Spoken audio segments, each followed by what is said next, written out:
महिको मोटा धान चाष सफल जोगु खुंटगाठारे कंपानी पक्षरु कृषि क्षेत्र परिदर्शन। बणाई उपखंड लौणीबड़ा ब्लॉक अंतर्गत खुंटुगा ग्राम रे केतेक महिको हाइब्रिड धान चाष करथिबारु सफल चाषी भावे नहीं एक चाषी सम्मेलन होइतिला। एथिरे आखपाख खुंटगा समेत बिछणापट्टी सुआरपाली नुआडीही इमसी अमरुडी शंख पोस ठाकुरपाली आदि चाषी भाई भौणी माने उपस्थित रही।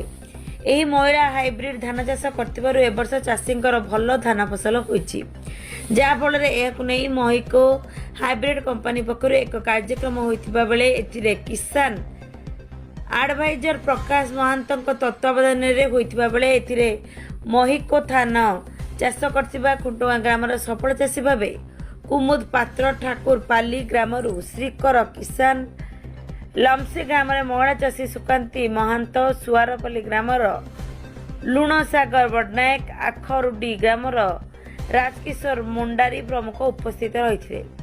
यह कार्यक्रम में महिको मोटा धान अमेरिक आईबीएम मनोज कुमार साहू टीबीएम दुष्मंत साहू अभिषेक चौधरी लुलु साहू प्रमुख उपस्थित रही। बणाईर हबीब खान का report Odisha news alert. Shrikar किसान ग्राम ठाकुरपाली मु कलेपुर जीपी आसी आज जो चाषी सम्मेलन है कौन पे कराई थी एडा महिको मोटार प्रदर्शन पे टिके धान चाष देखाइलु। धान जो किया रही से धान तो भल होइछि आ धान तो जते पानी पवन धान झड़ीनी किछि नै आ कंडा तो भल अछि 280 रु 270 किलो पारिछि। चाष केमति लागला? चाष भल लागला हमको। बिहन केमति अछि? बिहन भल अछि, दाना चावल खोलिलु, दाना चावल भल अछि। सर्वप्रथम नमस्कार, मो नाम मनोज कुमार साहू, मु Mahyco company regional business manager अच्छी समग्र ओडिशा राज्य देखुची।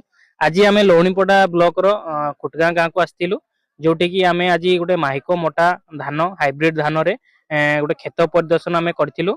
गोटे 200 रु 250 चाषी को आज ये निमंत्रित करूँ, जे कि पाखापाखि 4-5टा गाँ रु आमरुडी लामसी खुटगाँ एमती 4-5टा गाँ रु समस्त आसते। तो मेजर आजिकार आमर देखिबार थिला जे माइको मोटा चाष करिकी चाषी केते उपकृत होइचंती।